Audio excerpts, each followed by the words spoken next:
Hello guys, good morning. Radhe Radhe सभी को। Welcome back to my YouTube channel. आप सब कैसे हैं? आई होप कि आप सब अच्छे होंगे और हम भी यहाँ पर अच्छे हैं। समय सुबह के 6:30 बजे हुए और मैं 6 बजे उठी थी। मम्मी अपना डेली वाले रूटीन पे 4 बजे उठी थी। मैंने 6 बजे उठ के घर वगैरह संगवाया। मम्मी ने अपना चाय वगैरह दे के आई पापा को, फिर किचन वगैरह निपटाया और अब हम कर रहे हैं परी के लंच की तैयारी। मैंने चावल भिगो दिए, मम्मी काट रही है आलू उसके चावल के लिए, क्योंकि चावल में ना वो मटर खाएगी ना शिमला मिर्च खाएगी। मम्मी तो कही तो कुछ मिक्स करके बना दूँ, मगर मुझे कुछ साइड कर देगी तो जिस पर चावल रखो और आलू डाल दें उसमें। और ये है हमारी मम्मी। बहुत मम्मी आलू बोलो। हेलो। और मैंने तो फिर घर संगवा दिया। मम्मी यही से पहले चाय पी लेती, चाय का ना स्वाद खराब हो जाता है। तो हम यहाँ पे अपनी चाय पी रहे हैं। मेरी मम्मी की चाय मम्मी की कटोरे में, वही कटोरी में इतना ही भरा है। हाँ। गैर आप भी हमारे साथ पाँच चाय पी लीजिए। तो मिलेंगे थोड़ी देर बाद, पहले चाय पी लेते हैं फिर हम कुछ काम करेंगे, फिर मिलेंगे आपसे। तो देखिए गाइस, चाय वगैरह पीने के बाद मैं तो लगाने लग गई झाड़ू वगैरह। मम्मी अपना आकर परी के लिए लंच बना रही है। चावल मैंने भिगो दिए थे तो मम्मी अपना जो परी के लिए है वो चावल छोक रही है लंच के लिए। उसने चावल के लिए बोला था आज, तो उसे चावल में हम प्याज में छोक रहे हैं और क्या नाम है आलू डाल रहे हैं बस, क्योंकि टमाटर डालेंगे ऊपर से या मटर डालेंगे वो खाती नहीं है, सिंपल ही खाती है। उसको मतलब चावल के अंदर दिखना नहीं चाहिए कुछ भी आलू के बिना, तो उसके बिना मिर्ची के चावल बना रहे हैं। और ये यहाँ पर मम्मी ने अपना चावल छोक दिए हैं। बच्चों की भी डेली की अलग अलग फरमाइश है, खासकर परी की तो कुछ ज़्यादा ही फरमाइशें रहती हैं। पराठा बना दे तो चावल मांगती है, चावल बना दे तो पराठा मांगती है। और यहाँ पे अपना झाड़ू लगाने लग रही थी। मम्मी अपना किचन में लगी हुई है, मैं अपना साफ़ सफाई कर रही थी। मैं सोचा था कि परी के उठने से पहले पहले पूरे घर में झाड़ू लग जाए, क्योंकि परी के उठने के बाद एक पौना घंटा मेरा उस पर ही लगता है, क्योंकि फिर जब मैं उसको स्कूल भेजी तुरंत बाद पोछा लगाना शुरू कर दूँगी, जल्दी जल्दी काम ख़त्म हो जाएगा हमारा। और मेरी झाड़ू यहाँ पर बिल्कुल ही लग चुकी थी सारी घर में। देख लीजिए कितना साफ़ लग रहा है घर, लेकिन बच्चों के उठने के बाद ये घर ऐसा दिखाई देगा जैसे यहाँ पर भूकंप आ गया हो। सही बात है, बच्चों के होने से ही घर घर लगता है और बच्चे ही गंदगी करते हैं। अगर कोई नहीं होगा तो गंदगी करने वाला तो कोई होता ही नहीं है, बड़े लोग तो गंदगी करते ही नहीं है। और यहाँ मैंने उठा दिया है परी को। परी की तो नींद ही नहीं पूरी हुई है, उसको तो अभी भी नींद आ रही है। और यहाँ पे बन गए हैं मम्मी के चावल। मैं परी को नहला दिया है, उसको पढ़ा रही फटाफट उसके स्कूल ड्रेस। और देखिए कुंडू भी उठ गया है। कुंडू का तो उठना बहुत ज़रूरी था, इसके उठे बिना तो मेरा कोई काम ही नहीं ख़त्म हो सकता। अभी खैर ये है कि कुंडू की परी तो जैसे सुबह उठती थी तो रोज़ तो खैर परी भी नहीं थी, लेकिन एक टाइम के बाद परी को भी गोदी चाहिए होती थी। तो लेकिन कुंडू ऐसा नहीं करता है, कुंडू उठने के बाद अपना खेलता रहता है। अगर वो जल्दी भी उठ गया है तो जिस तरह से बच्चे किलसते हैं वैसे नहीं किलसता है। और यहाँ पे परी को ड्रेसअप करने के तुरंत बाद मैं उसको ले आई बाहर, और यहाँ पे अपना तेल कंघा लगा कर उसकी चुटिया बना दूंगी, क्योंकि परी की गाड़ी का आने का भी टाइम होने ही वाला था।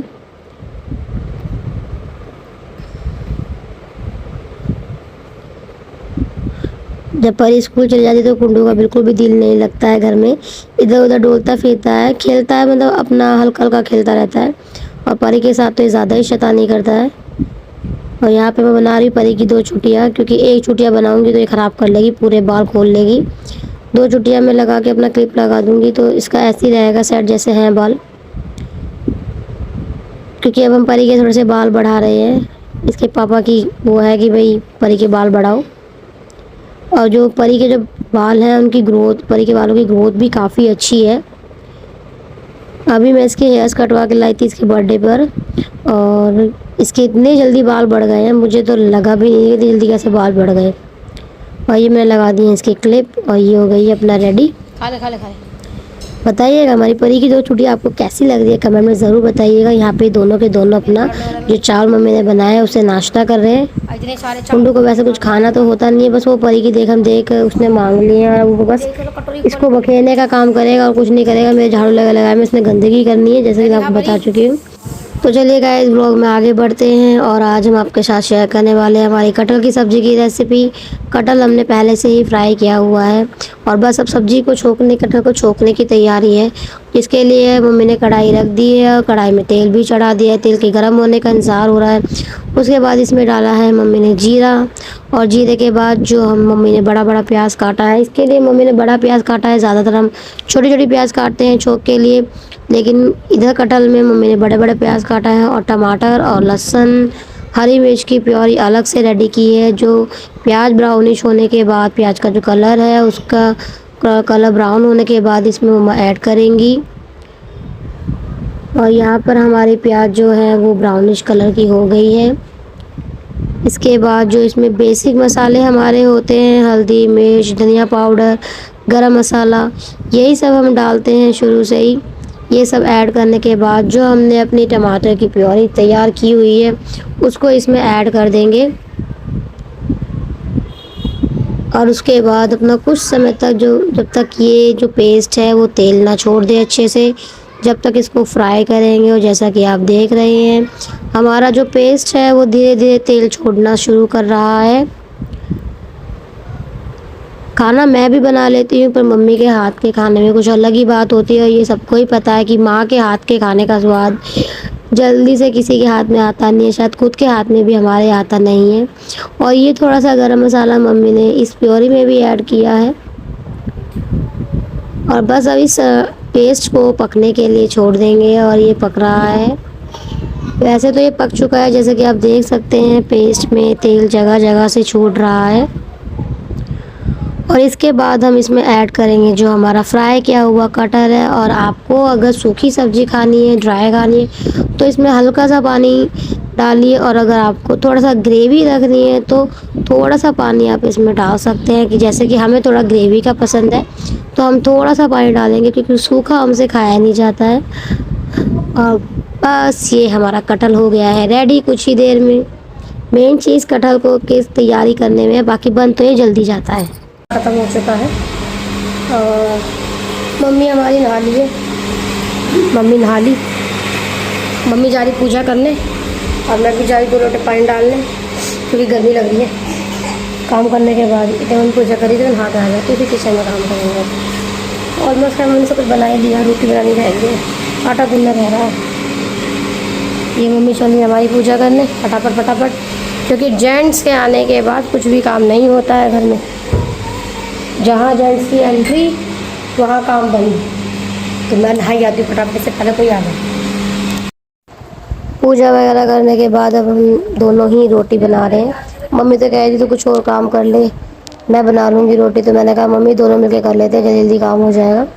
क्योंकि जो बर्तन वगैरह मम्मी ने वो साफ़ कर दिए थे, तो बर्तन 2-4 बर्तन थे। मैंने कहा पहले मैं तुम्हारे लिए वो करा लेती हूँ, रोटी बनवा लेती हूँ, उसके बाद ये 2-4 बर्तन पे भी हाथ फेर दूँगी, काम जल्दी हो जाएगा। क्योंकि 10:30 बजे आपको पता है कि मेरा ट्यूशन भी रहता है। जैसे कि हमारी रोटियाँ भी बन चुकी हैं और अब मैं जो बर्तन वगैरह रह रहे हैं थोड़े बहुत, इन्हें भी धो के रख देती हूँ साथ के साथ, क्योंकि फिर आपको पता है कि अगर नहीं करूँगी तो बाद में ये काम बढ़ जाएगा। और जैसा कि मैं आपको बता दूँ, मम्मी मेरे साथ बहुत हेल्प करती है। मतलब उनकी एज भी इतनी नहीं है लेकिन बहुत काम करती है। वे उनको मेरे साथ इसलिए ज़्यादा लगना पड़ता है क्योंकि जैसे मैं ट्यूशन पढ़ाती हूँ तो मुझे टाइम थोड़ा कम होता है, तो उसी स्पीड से वो मेरे साथ लगी रहती है और मैं भी लगी रहती हूँ। मम्मी बहुत ज़्यादा काम में मेरी हेल्प करती है। सुबह मैं इतनी सफाई वगैरह काम निपटाती हूँ तो मम्मी परी का लंच वगैरह रेडी कर देती है। और उनको मेरी वजह से ही इतना जल्दी काम करना पड़ता है। जितना मम्मी और पापा मेरे लिए कर रहे हैं कोई किसी के लिए नहीं कर सकता। जिन्होंने इतनी मेरा जितना साथ दिया है उतना कोई साथ नहीं दे सकता है। और दे सकता हो तो दे सकता हो, लेकिन मुझे तो ऐसा लगता है कि सिर्फ मेरे मम्मी पापा ही इतना साथ दे सकता है। अगर वो मेरा साथ नहीं देते तो कभी कभी सोचती हूँ मैं कि आखिर मेरा क्या होता। क्योंकि जो समय मैंने देखा है वो समय भगवान ना करे किसी को देखना पड़े। और सोचती हूँ कभी कभी कि अगर मम्मी पापा ना होते तो क्या होता। और आज भी वो हमारा इतना साथ दे रहे हैं हर चीज़ में, मतलब ये लगा लीजिए। तो बच्चे हैं, इतनी महंगाई के समय में किस तरह से कर सकते हैं, बच्चे पाल सकते हैं, लेकिन उन्होंने काफ़ी हद तक हमारा साथ दिया है। काम वगैरह उसमें भी हर चीज़ तैयार करने में, मतलब कि भाई मतलब बहुत सपोर्ट किया है हर चीज़ में। जो कि बताया नहीं जा सकता है, पर हाँ उन्होंने बहुत सपोर्ट किया है और आज भी वे सपोर्ट कर ही रहे हैं। और कोई एहसान माने ना माने, मैं तो उनका बहुत एहसान मानती हूँ, क्योंकि मैं तो बस यही सोचती हूँ अगर वे ना होते तो शायद जहाँ पर मैं हूँ वहाँ पर मैं कभी होती भी नहीं। तो बस इतना ही कहना चाहूँगी कि भाई ऐसे माँ बाप सभी को मिले।